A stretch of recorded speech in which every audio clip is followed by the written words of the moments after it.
be anxious to hear about what you all have to say, but first, our only order of business is, I need a motion to approve the November 19th minutes from Education Committee, and that's where we, talked about the Iowa school. Second. Do we need to roll call vote? All in favor? Yeah. Okay, that's all our business. With that, I'll turn it over to Matt. Yeah. So good evening, everybody. You can tell we have a few team members here, and I'll give them an opportunity to introduce themselves. And then we'll kind of get started with the presentation. One thing I talked to President Malone about last time was I think at our last Ed committee meeting, we met at central office and trying to just do a look through of the different locations we've been or haven't been out to schools. I think it was Chase and Kim pulled the list for me. I think it was 2021 the last time we were here. So some of you may not have been here, some of you may, but we'll try to keep rotating those through different campuses, especially some of the ones that maybe we haven't had an opportunity to visit yet. But tonight we're excited to talk to you about PLCs. This is a presentation the team has had ready to go for a few months at least. Last April. It seems like it's our jinxed presentation, that something always comes up or we always end up moving, but this is a critically important part of our work in our high reliability schools framework.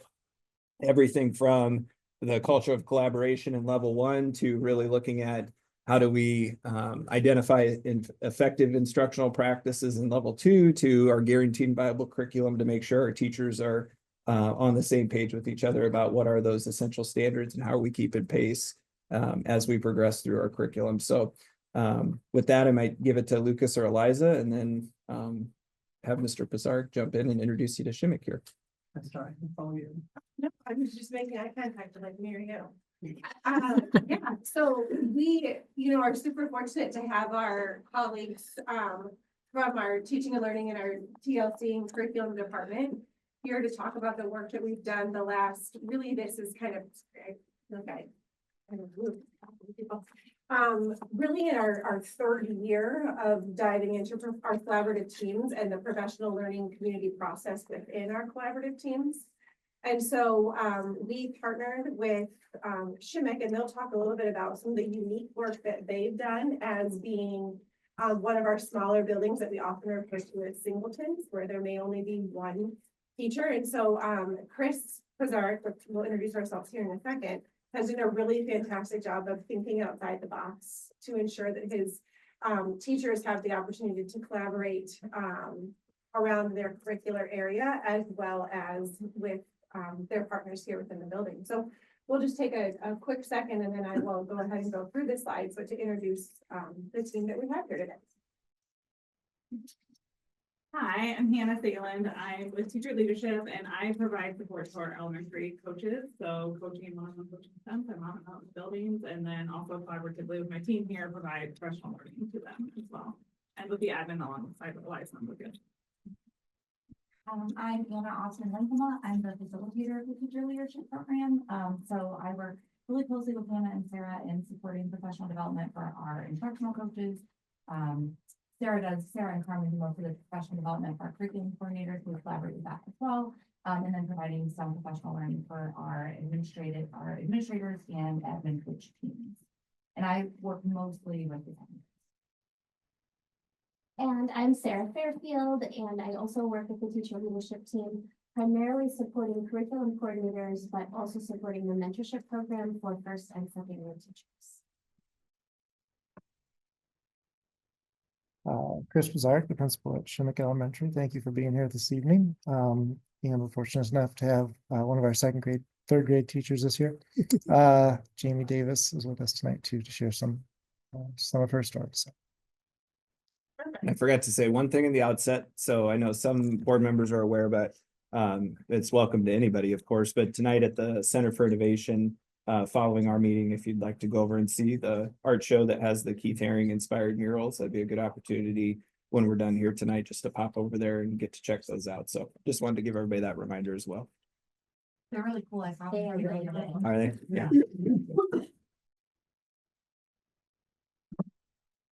Hey, here's a little known fact about Mr. Pizarro while we wait. Oh, yeah. So one time, you and I were on a committee, we were interviewing. Yeah, you for, really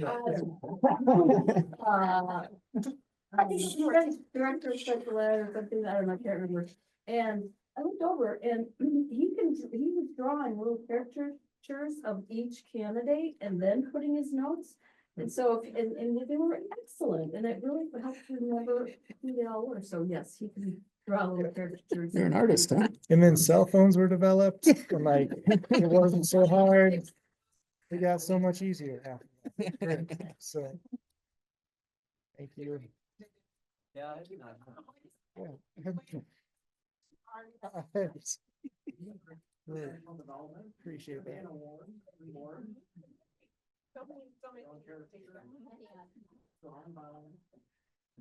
So glad my wife's not here.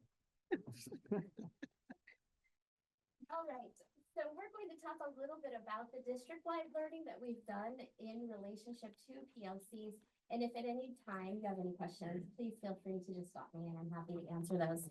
But I wanted to share with you that we have been very intentional in bringing more learning. As Eliza said, we've of course been doing collaborative teams for many years, but we thought it was important to make explicit to our teachers how the collaborative teams align with our HRS initiative. And so in the spring of 2024, we had professional learning centered at mostly at the building level, but also at the admin, instructional coach level, and with coordinators that focused on how does this align? How does this purpose of PLCs meeting in these small instructional groups help with the HRS initiatives at each level, level 1, 2, and 3. And we'll discuss those in a little bit more detail on the next slide.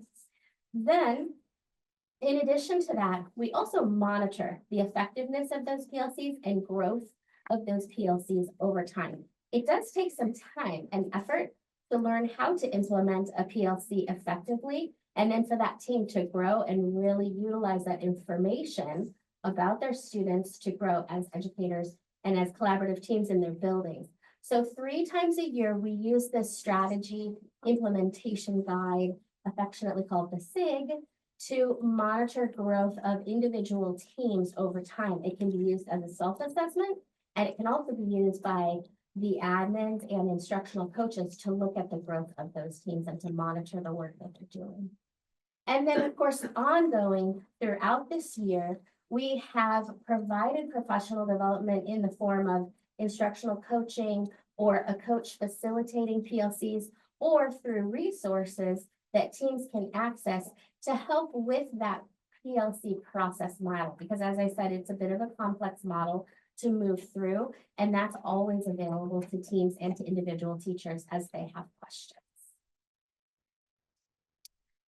So that HRS alignment is important for people to understand how the collaborative team supports HRS at all levels. So of course, level 1 is focused on that safe, supportive, collaborative culture, which it's very easy to see that alignment because that's what we're looking at in those PLCs, is how are we supporting individual students? How are we supporting classes of students? How are we supporting our teachers through instruction, learning, and through data collection? That's a key piece of the PLC process. At level 2, the focus of level 2 is high instruction, high quality instruction, I should say.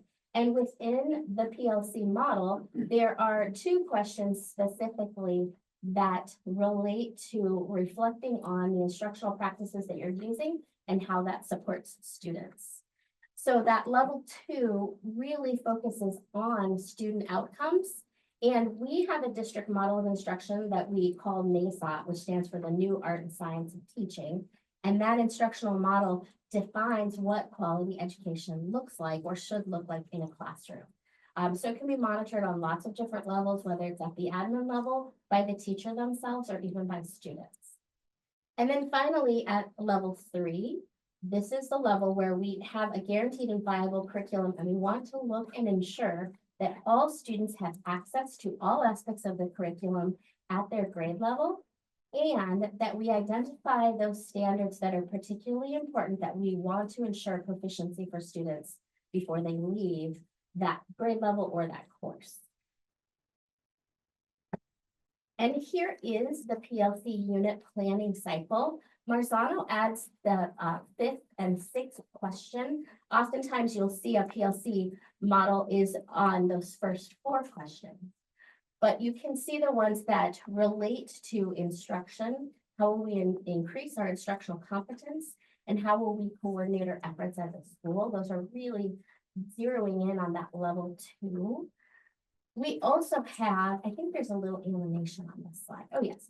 So all of the questions relate to that collaborative culture because we're working through that as a collaborative process. And then questions 1 and 2 in particular really speak to how are we getting to that guaranteed and viable curriculum? So when we ask that question, what do we want students to learn and how will we know if they've learned it? We also want to make sure that that's in alignment with the standards that we've identified as priorities. Questions? Take over. So knowing that the PLC process is so critical, it's literally the intersection that brings together every single part, every single level of HRS. We want to make sure that the professionals in our district feel confident using it, that they understand what's being asked of them, and that they have some processes that will support them in growth. So what Eliza actually brought us to this book, there's a picture of it at the bottom, Amplify Your Impact. That has sort of an outline of how you would make it really clear to people what we're doing in a collaborative team. What we found in our experience is that you can show teachers the 4 PLC questions, and to some degree, they're able to move through that process on their own or with a little bit of guidance. But we know that all through education, we find this over and over again, that we have to be as explicit about teaching processes as we are about teaching content. And that is a place that we really felt like we were lacking. Like, have we provided explicit support to teachers about the processes that they would use to actually come to some agreement about these really big philosophical questions that feel really personal to them as educators, like, what do you want your students to learn? So the strategy implementation guide is basically the description of that. It's a third point that provides really explicit details about what would be happening in a collaborative team if we were successfully able, or that would allow us to successfully answer the 4 or 6 questions in the PLC process. So the first part of the SIG are the anchor statements. So these come directly from Amplify Your Impact. And the first anchor statement is really about us believing all kids are our kids. The second anchor statement is about the agreement that each student is going to receive the same opportunities regardless of who's teaching them. The third anchor statement speaks to the fact that as a group, we're going to develop a common understanding of what proficiency looks like and how we're going to assess it. The fourth anchor statement speaks to data and how we're actually going to use data, not just our gut instincts to make decisions about what we're going to do next at the classroom. And then the fifth anchor statement talks about how our efforts should not be in isolation, but should be part of our building system and aligned to our building goals for professional growth and student achievement as well.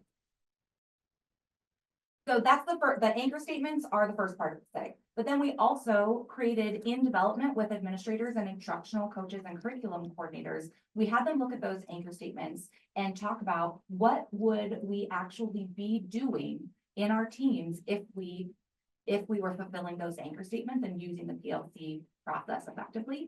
And through that collaboration, it took us maybe like 3 months by the time we got something that was totally kind of polished enough to use. But we have 2 different basically proficiency scales for each of the anchor statements. So this provides a ton of clarity for teams to be able to ask themselves, how are we doing with these 5 anchor statements? You can see like the bullets are really granular, like equity of voice. So every member in the team has opportunities to and speaks equally. And so this serves multiple purposes. One, it provides a lot of clarity, but it also gives a model of a high quality proficiency scale that teams can use when they're thinking about how they would assess proficiency.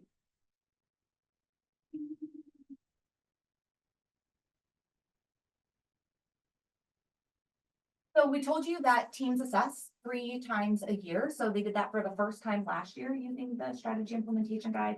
Did I say that we have one specifically for elementary and one for secondary? I don't think I said that. They're very similar, but the levels felt that there were some things that were different enough that they wanted to have like a couple of differences. Anchor statements are the same, just like the granular details of what might be happening could be different if you're teaching 180 students versus if you have the same 35 or 30 or 28 books. No comment.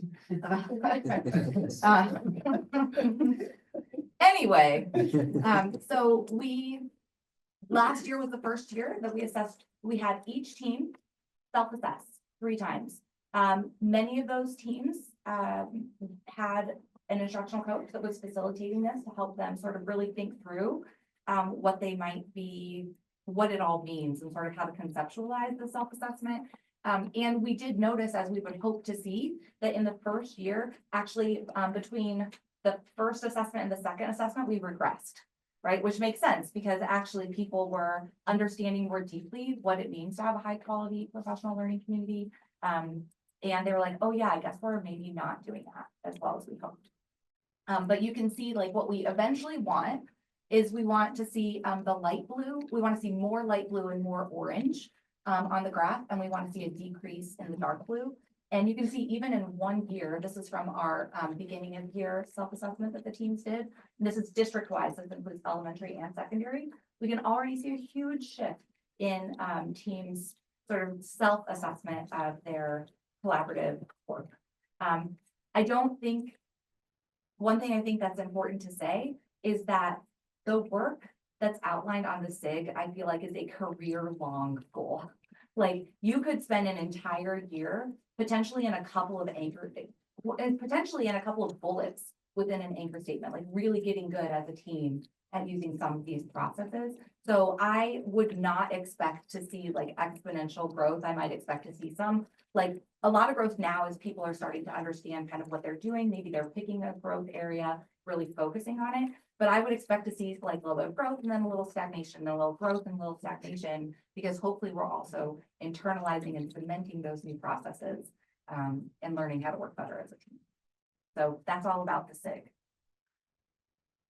Okay, then the PLC process that we anchor to, when we think about some of the goals of high reliability organizations is that we have some common language, and knowing we're a large district, it's really important that we can build common language. So when we have teachers moving from building to building, when we're talking in job-alike groups across the district, we can have some common language to anchor to about instruction. And so when we think about our PLC process, we do have some common models that we anchor to. The first one being DeForest's model, the PLC cycle, where it gives us those 4 questions, which you may have heard before, and Sarah mentioned earlier, where it really anchors on student outcomes.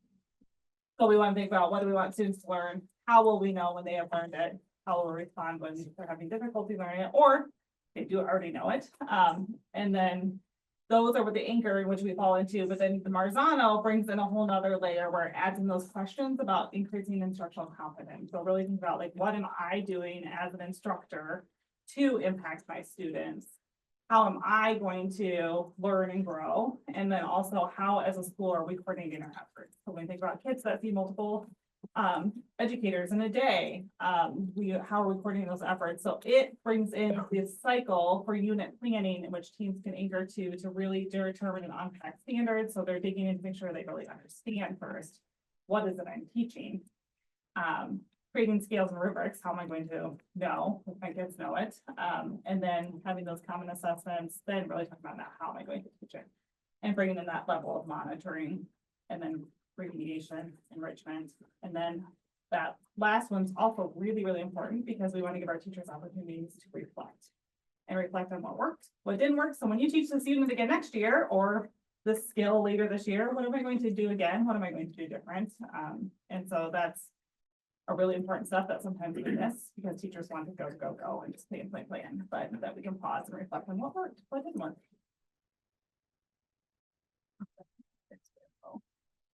So this just shows the alignment of when we anchor to DeForest's 4 questions about the PLC process, how those can overlay with Marzano's unit planning cycle.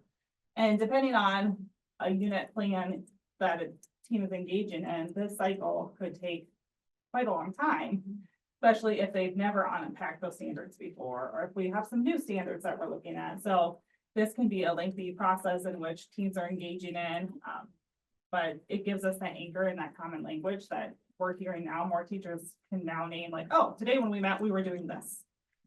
So we know next time when we come together, we're doing this. It's just like creating routines with kids. Now our adults now know, here's the cycle we're following, and to get our student outcomes and to grow as professionals. Okay. Hand it over to you. I'm gonna do a little walk with you back to the days when I used to do artwork. So to give you a little bit of historical background, as our district started to engage in the PLC work, it all really comes back to Rick DeFore, starting at Stevens High School back in Illinois. With our district, we had some trailblazers, I think, from Lucas and a couple other elementary schools who attended a conference in Tennessee. And I think they probably used like their teacher quality money that year, and I started to do some of that work. And that was the summer before I was able to come back to the district at Longfellow. And so as we started to put our heads together, it was very similar to the work that we were doing in another district, and it really focused on continuous improvement. And it was stuff that we all started to get really excited about. And so the following year, the Longfellow and several other buildings, we took a trip down to St. Louis. I think Eliza might have been on that trip as a teacher at the time. We really got the chance to start to dig in. And then we get back for the opening day assembly, with all of the schools being there together, and Lane Pluggy's the superintendent at the time. And Lane stands up and says, we are not a PLC district, because people are starting to panic. And it's like, oh, I misspent that money. Fortunately, we did not eat that. And so we went along, and I think as we started that work across elementary buildings at that time, a lot of our work ended up focusing on our tier 2 and our tier 3 kids. So we spent a lot of time going over our progress monitoring data, seeing how a select group or a smaller group of our kiddos were doing over and over. And it kind of started to feel after a few years like we were just kind of spinning our wheels. There's kind of that sense, oh man, it's time for our PLC meeting. Like, here we go again. We're gonna go look at that data again. And then we started to talk about HRS, and I remember sitting next to Chris Gibson. We were at Liberty, and Dr. Costa came and talked to us about HRS. And it really kind of like, we just looked at each other and were like, we probably need to really hammer away at PLC work again, that whole continuous improvement part. So kind of lit a fire in a lot of us, I think, that have been used to this work. And so following that, Shimmick and a couple other buildings, we went to PLC Plus training. I think our budget had decreased. We couldn't make it all the way to St. Louis. We got to Coralville. So the team was really pumped about that. And then, so we did this PLC Plus training in 2022. And I think what really stuck with us from that was making that shift from tier 2 and tier 3 back to tier 1, and looking at that universal instruction for all of our kiddos. And so that really got us much clearer and focused. And by the following year, we were doing that process within our building. I know Jamie was a part of that work. And we were walking away from PLCs, and we had veteran teachers on our staff who were saying, this is the best PLC process that I've ever been a part of. People really got excited about it. And so that felt good. But we already talked about that part. And so that work has kind of evolved. And as new principals have come into the district and new ways of thinking, we've started to get creative. And this year we've been really fortunate. Gabe Wilder, who well before I was an artist was my student teacher at Longfellow. We got to reconnect, and we are both in a similar situation where we've got some grades where we just have one classroom teacher. And so we talked about how can we work together on all of this and really feel like we're gaining some traction. And so that's when we kicked things off this year. We focused a lot of our PLC meetings have focused on not reading, excuse me, math and writing. We do most of our meetings over Zoom. We figured out how to work collaborative time with one another, and our colleagues have been gracious enough to help us with our special schedule to allow that to happen. We do have a couple teams that meet after school.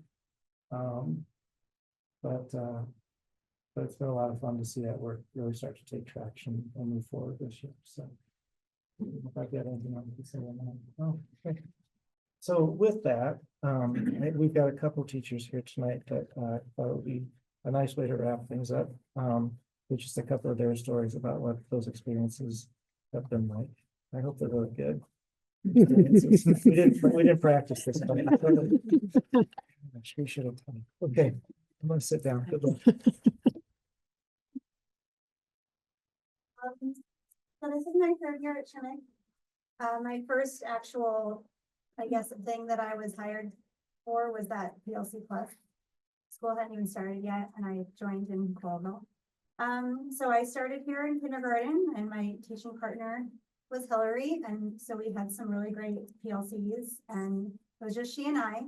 But I had come from San Francisco before being hired here, and was a coach there actually, and thought we had things figured out with our PLCs, but I've been really impressed, even though you thought you were spinning your wheels. I've been really impressed and fulfilled and pushed and challenged in all of my PLCs I've had. Last year I switched to second grade. I guess I'm the floater person. So I switched to second grade, so I had a whole new team. And I think part of having that cycle of PLCs helped.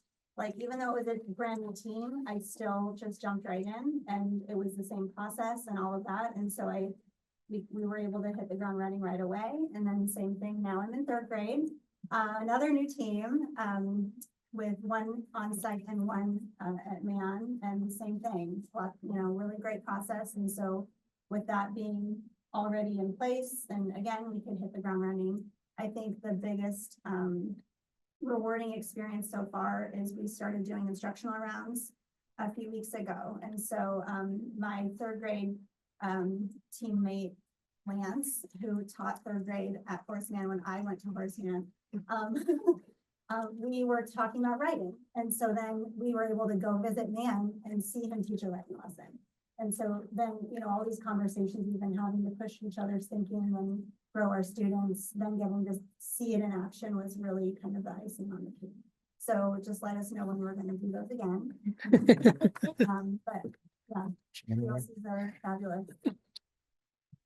And I can speak to the evolving of PLCs through, this is my 9th year at Chinook, and in a bunch of different roles, like Jamie, pre-COVID, I was a part of PLCs where it was a lot of tier 2, tier 3, and it's like, oh, this is another one of those meetings, and it's just a hoop, right, that we have to jump through. Yet going into an academic support teaching role for the next 2 years, I was able to see more of the importance of reviewing that data, but also knowing that those PLCs weren't quite what we needed them to be.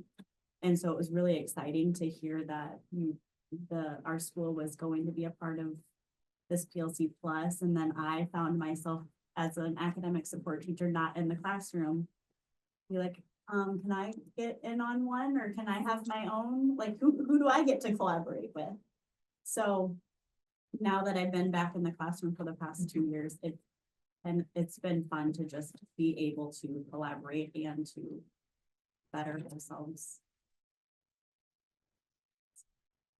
It's been just amazing, I think, to watch things evolve and watch teams get better and better. And so we're breaking down standards and things like that, but we're getting so far into things that we're starting to think really carefully and mindfully about into the details, such as like how do we structure things in a way that that we're gonna have supports in place for our ELL students and for our special education students.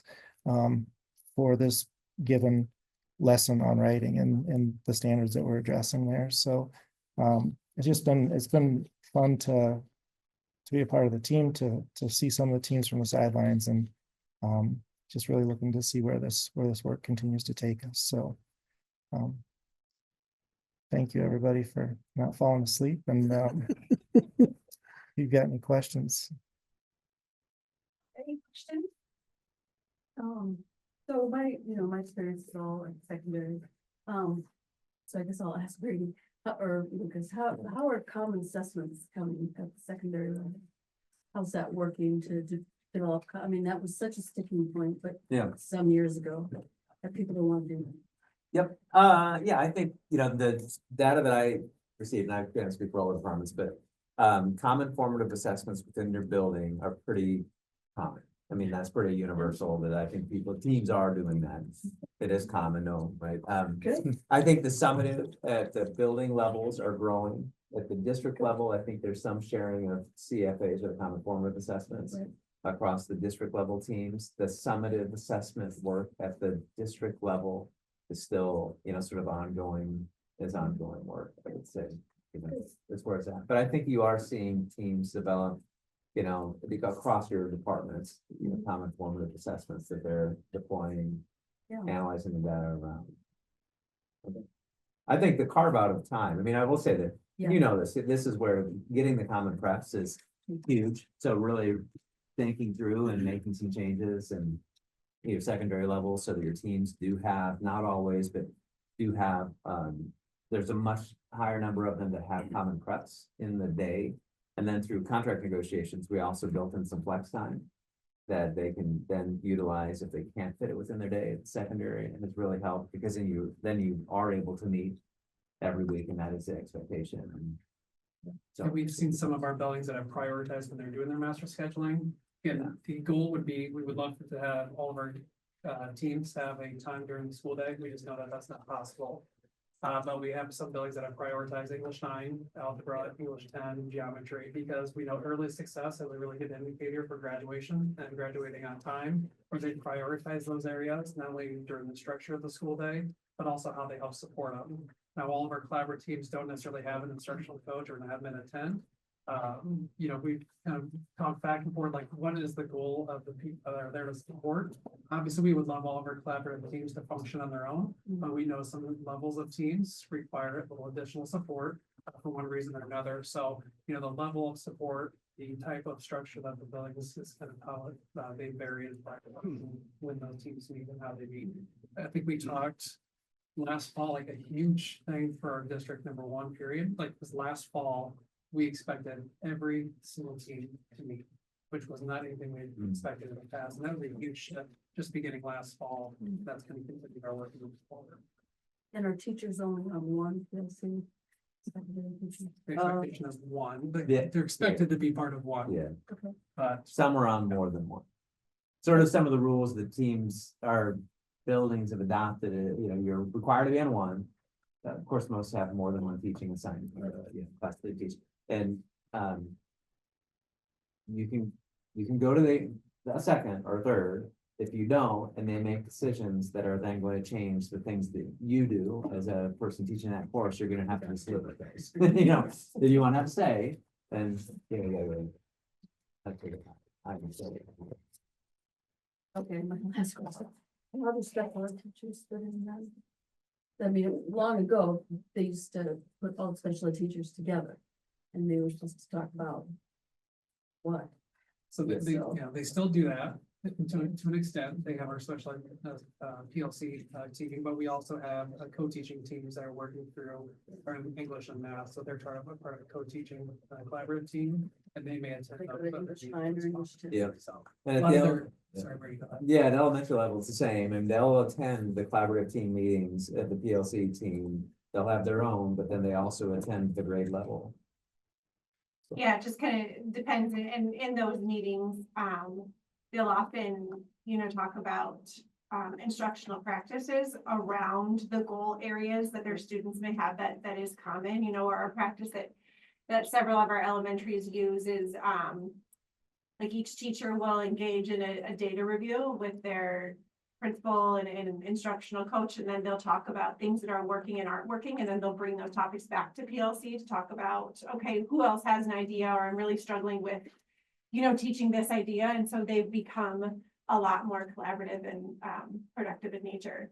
One more thing to add to your initial question you had, Molly, about formative assessments. I think we're going to see that work improve as we get into level 3, which is really having those proficiency skills. Right now, we're all building them, having those same priority standards and unpacking those and going through that PLC process to understand. But then when we have that same proficiency skill that we're expecting students to be able to do, that's when those common and summative assessments, formative and summative assessments come into play that will be expected when we say that whether you're at Shimmick, Longfellow, Horn, Weber, West City, by the end of, in order to be proficient on this skill, you must demonstrate these specific things. So I think that will continue to grow.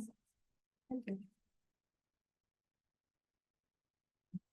I'm trying to think about what as a board member I'm supposed to be doing with this process. And a couple things trying to strike me right now, and I can be persuaded otherwise.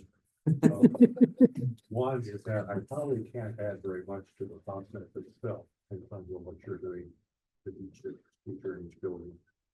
But as a board member, I don't think I can add very much. I could certainly apply what you're doing. Collaboration, team building sounds great to me. So I assume that's going to go well. But I don't know how I can, as a board member, evaluate that. And so I come back to the use of assessment data, which is a huge part of this whole process.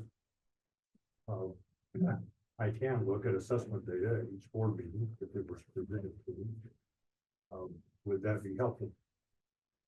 Would What kind of assessment? well, the common and formative, the formative and summative assessment data.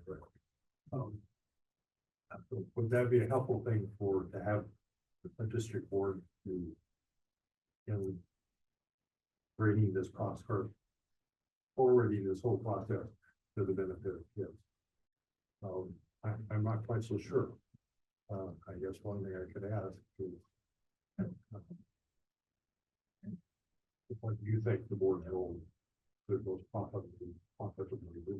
Now, that question may not come from other board members. They may not agree with it, but anyway, that's one thing that's on my. I think, if I could, by the way, you speaking of the chair, it's like I feel like it's not us. Would you like to come and sit down? But do- Try and Correct him if he's wrong. I will. But I think, He's this one, right next to my staff. I think you can continue to do what you guys have been doing, which is fully supporting HRS. And the fact that you guys are using that language during meetings is huge for our teachers that participate in our meetings or listen to the meetings. They know that the language is coming directly from you all. So if you guys understand the process and you guys are supportive of the process, that tells our buildings, this isn't going away. This is something that we're all prioritizing. It's not just something that my principal is telling us that we have to do. No, this is a district initiative. And throughout that entire process, we're going to get to the idea that we're all established priority standards. We now have the common formative assessments. And now a huge thing is like, what are we doing to review the data? And if we can set the tone and review the data from our level, that then shows the ability with the board to do so as well as a building within their teams. I think one other thing, and Charlie, you really hit on it at the last board meeting when we presented the APR, is really understanding that in order to see our data move, it's not going to happen overnight. We're an organization with 14,000 plus students that we are, literally chipping away one individual student at a time, one standard at a time. And so understanding that when we're not seeing these, 10% gains in reading or math, it's because we're not just saying the only thing that's important is this FAST assessment or is looking at the rate in which our students reading. It's digging into the comprehension strategies, digging into those standards that are going to have leverage that I know if I get a student, every single one of my students learning this skill to a level of proficiency next year, when they get this next skill, they're going to build on what they already know. And so I think that can sometimes be a misconception, is like, we need our data to move really quickly. Well, if we're doing the right work, it's focusing on those culturally responsive teaching practices, making sure that our schedules are aligned so that they're intentionally developed, so that our students that receive multiple services that our team was talking about, ELL, special ed, that we are really doing due diligence and digging into the skills that they need and not just replicating that work over time. So I think 100% what Lucas shared around continuing to support the work of HRS and knowing that it's a journey for us and that it's going to take some time, but we're developing some really solid understanding for our kids that's going to help them as they continue to gain new skills over time.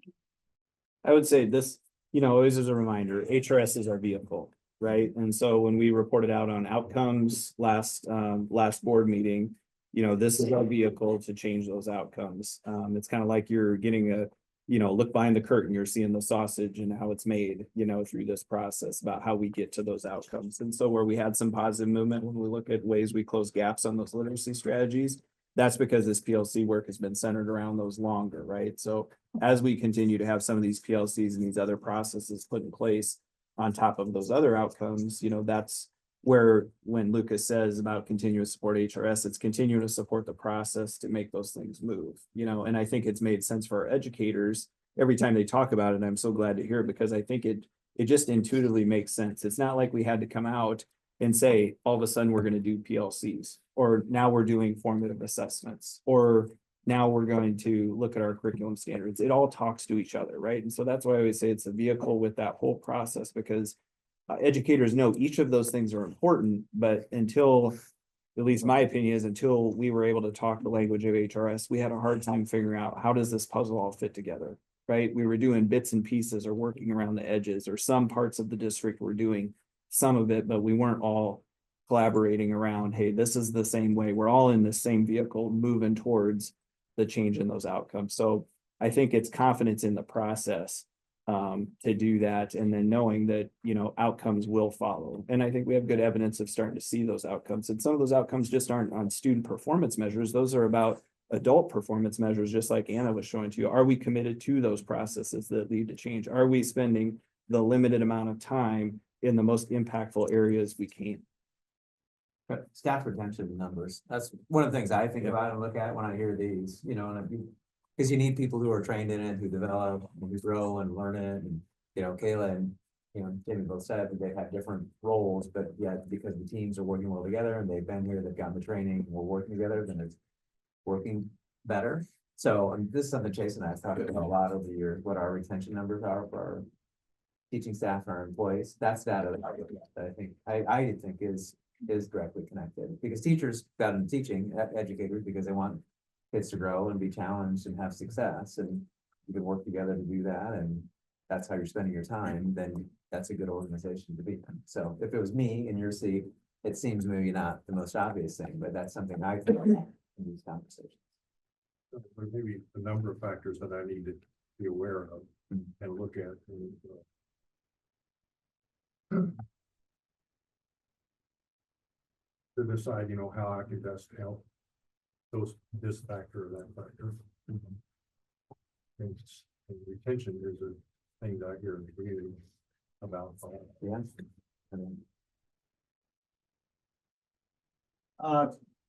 So I really like this idea of the man shimmick, being able to have teachers across buildings doing PLC. So whoever started that, give yourself a pound back. But my question is, are we doing it at the other elementary schools, given that we have a lot of elementary schools that have just single teachers at grade levels, just the fact of when you have buildings under 250 students, you're gonna have that happen. So are we implementing this across the district, or are we doing it elsewhere? Yeah, I can answer that. So it actually started out last year's the Fab Five. And so it's Man, Shimmick, Twain, Lincoln, and Hills. Hills. Yeah. And so I mean, it's a fantastic Hills obviously joined that collaborative team in Alexander. And because we hadn't done that for so long, Lincoln doesn't have a lot of singletons. I think they maybe only have one grade, if that. I'm not sure. I think there are actually two, well, I wish Nick was here, he could tell me right off the bat. Twain has like one or two. Since we hadn't done that, they had systems that were working very well, whether it was the classroom teacher and the instructional coach and a special ed teacher and the ELL teacher. And so we did do all 5 last year. As things progressed, it seemed to continue to be Shimmick and Mann that really had that same buy-in and commitment in that part of the process. We started it with like, how about let's do 1 week with the Fab Five, 1 week with the system that you already have established that's working well for you. And I think the other 2 buildings, well, Lincoln comes off the table because they do have a partner. Twain, it was like 1 grade and it just wasn't making sense for them. Whereas Shimmick and Mann are more in that Singletons, it made sense. I think it's also, as Principal Pizarro alluded to, he was also a fantastic mentor to Gabe as he was a new administrator into our district. So their buildings function in a similar way. We also have a lot of scary, I know, because it's kind of laughing. But they also shared a lot of the same specials teachers and just had similar schedules and challenges around that. And so putting them together, we do for scheduling purposes, try to look at Shimmick and Mann as like a larger entity when we're doing some scheduling. So it allows for them to be able to collaborate. And I think that's an example of autonomy, like we referenced the vehicle that HRS is, but we also know that we can't just expect all buildings to operate in the same cookie cutter mold that we see at one building to the next. So we do give some levels of autonomy with how teams are structured, the way in which those meetings are formatted, who participates. So a lot of those things we, do give some flexibility with the buildings based on what works best for their staff. And approximately, they've been able to do some things in person together, which has been nice. And then that's where they then took off with the idea of doing instructional rounds together, and they pooled their teacher quality funds this year to be able to go and visit each other's classrooms and learn from each other. That seems like a really simple thing to do. And Molly's over here, like, it's not, inviting somebody else into your teaching space, while it is to be reflective on your own practices, while you're looking at someone else, you can't tell me someone coming in your classrooms, you're not gonna feel like they're evaluating and judging you, right? And so that just is a testament to those relationship buildings and the culture that's been built amongst these 2 buildings, but then just within our own, to then have people invited into your classroom to talk about your instructional practices. So it's been really fun to see. I don't have a question, but since I need to leave, I want to make sure to thank our folks and our teachers that stayed late, made your day longer, for sharing your experiences with your PLCs, as well as our coaches and coordinators. Being married to a teacher that's taught 20, 30, I don't know, plus years, and him being in different districts, I can tell that their PLCs have made a difference in a way that he views the importance of art curriculum and working with other art teachers. So thank you guys for that. And with that, I have to go. I'm sorry. She's leaving too. As they're getting up, I also want to say thank you to you two, for coming and sharing that. I think one thing that's important perspective, we don't give our educators enough credit for this, but the mental gymnastics it takes to be in a classroom with kids 1 minute and then in a professional conversation with your colleagues the next, that is really difficult, right? And I just think that's something we overlook all the time when we ask them to sit down in meetings and then to critically look at their practice, after you were just wrangling, some students, and that could have been a very high emotion situation and you're expected to sit down, with your peers then and then look at your instructional practice. And so I know the mental gymnastics of our jobs, some days going from meeting to meeting to meeting, but great appreciation for you guys doing that and committing to that practice. And I just think that shows the commitment of our educators and how good they do want to be and where they do want to find success and know that it's in the best interest of their students to do that. And so I think when you see our folks that are specifically teaching staff and remembering, that's part of their job too, right? It's not just in front of kids. It's also sitting in these professional meetings and looking at their practice and trying to figure out how to get better and then returning to that group of kids, right after that. And so that back and forth is something that we can't thank them enough for. Other questions?